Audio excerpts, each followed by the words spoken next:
आज सकाळीच उठून बाहेरचे सगळे कामं उरकले होते. बकऱ्याले पाणी पाजणं, बकऱ्याचं दूध काढणं आणि बकऱ्या सोडून देणं. तर ते सगळे कामं उरकले तर घरातला पसारा तसाच राहिला. मग काय लागली मी घरातला पसारा आवरायले.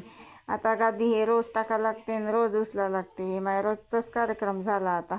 मस्त असा पसारा आवरून घेतला आणि ब्रश करून घेतला. आज साखर पाणी प्यायचं नाही मला, कारण का उशीर लय झाला होता. तर मग म्हटलं चहाच ठेवला आणि चहाच पिऊन घेतला मस्त. आणि आज बनणार होती मस्त झिंग्याची चटणी, कारण का आज भाजीले काहीच नव्हतं, वांगे बी नव्हते. तर मग मस्त असे बी झिंगे भाजायला ठेवले कमी गॅसवर. आणि म्हटलं तावा तपेलं तर आपलं पीठ चुरणं होते. पीठही काय लय मोठं नसते. तर मग मस्त असं पीठ चुरायला घेतलं आणि पीठ बी चुरून घेतलं. आता एवढा टाईम झाला होता मला स्वयंपाकाला का लय, कारण का मी सकाळी ढीलढाल करतो तर मलाच भोयते. मग ते मस्त असं पीठ चुरून घेतलं आणि झिंगे बी भाजून घेतले. हिरवा सांबार कांदा कापून ठेवला झिंगेची चटणी करायसाठी.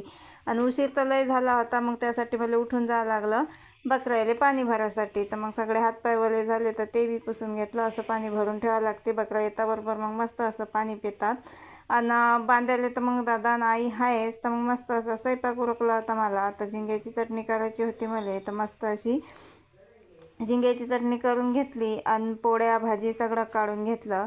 म्हणजे पसारा आवरायसाठी तयारी चालू होती माझी. मस्त अशी झिंग्याची चटणी तव्यावरून काढून घेतली आणि पोळ्या बी टोपलीत भरून घेतल्या होत्या. आणि घाई गडबडीत मला एवढी ताण लागते ना सकाळी का लय. मग मस्त असं पाणी पिऊन घेतलं. चला तर मग भेटूया पुढच्या ब्लॉगमध्ये. व्हिडिओ आवडल्यास व्हिडिओ लाईक करा.